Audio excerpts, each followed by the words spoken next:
Welcome back to Mosaic. We're talking with Naomi Tucker and Zafir Derblick-Malaya about Shalom Bayit. And Zafir, you were talking to us about your work as the Youth Education Coordinator. Yes. So in 2002, that was when our youth program was born, and it was started by our first college intern who really saw the need to be doing prevention work with teens. How can we really ever end this issue in the Jewish community if we aren't talking with young people before they're really forming their personal, intimate relationships about what they want in relationships and what's important to them, and looking at it within a Jewish context, which is really what makes our program really unique, is looking at Jewish values and texts about how they relate to how we treat each other and what we want in relationships. So it's an amazing program. We go into schools, we talk with 6th graders all the way through college students about healthy relationships and preventing dating violence. And we also work with educators and parents. A nationwide study that came out that showed that 1 in 3 teen relationships are abusive.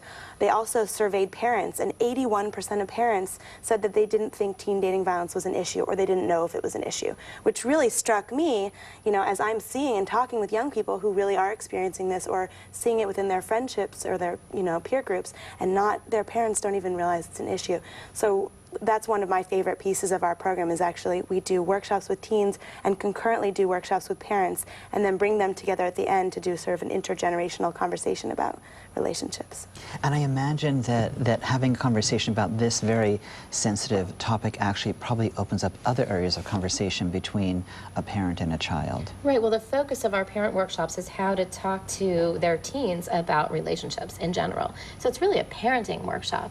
And in fact, we have the kids for 90 minutes doing a healthy relationships education workshop and teen dating violence prevention, but their parents and their teachers are with them for the whole rest of their lives. So really we want the adults in young people's lives to be able to have those conversations and know how to open up those conversations with them to create really a safe space for them to be on that parenting and teenage growth journey together.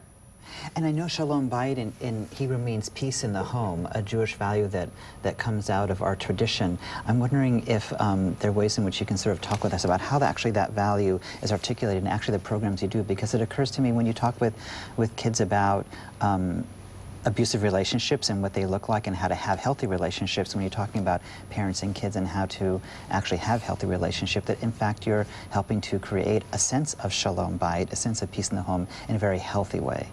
Absolutely. And that is a term that has been used traditionally against women, the idea that we have this beautiful Jewish ethic of peace in the home, but that who is responsible for that really under the surface is women. So women who traditionally would come forward and tell their rabbi if they were being hit by their husband, for example, at home, were told to go home and cook him a nice supper and make Shalom Bayit. And that is still in Israel today a large interpretation of that term. So we really wanted to reclaim that term to talk about how we teach about healthy relationships and how we create real peace in the home. Absolutely, our teen program is a significant part of that foundation. We also do a lot of work in the community to help community leaders and rabbis and congregations create some accountability standards, so that part of the problem is helping women who have been abused, but part of the problem is ensuring that people in our community are not abusing their partners. And what do we do when they are? And can someone be treating their partner that way at home and still be considered an upstanding member of our community? And we believe the answer to that is no. I know that as an honored member of your rabbinic advisory council at Shalom Bayit, that so many of us rabbis throughout the entire Bay Area, I know that Shalom Bayit transcends really federation boundaries. You're in the South Bay, the West Bay, and the East Bay, and you have rabbis representing synagogues and agency life throughout all of those regions.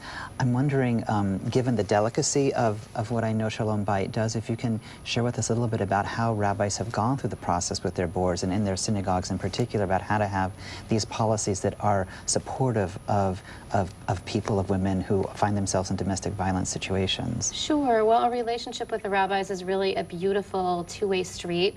The 52 members of our Bay Area-wide Rabbinic Advisory Council provide an incredible amount of support to us, largely also in terms of having supportive rabbis that understand the issue of domestic violence, where we can refer women, as well as providing guidance to us in so many ways and really increasing the visibility of Shalom Bayit in the community. That has been key, having their support.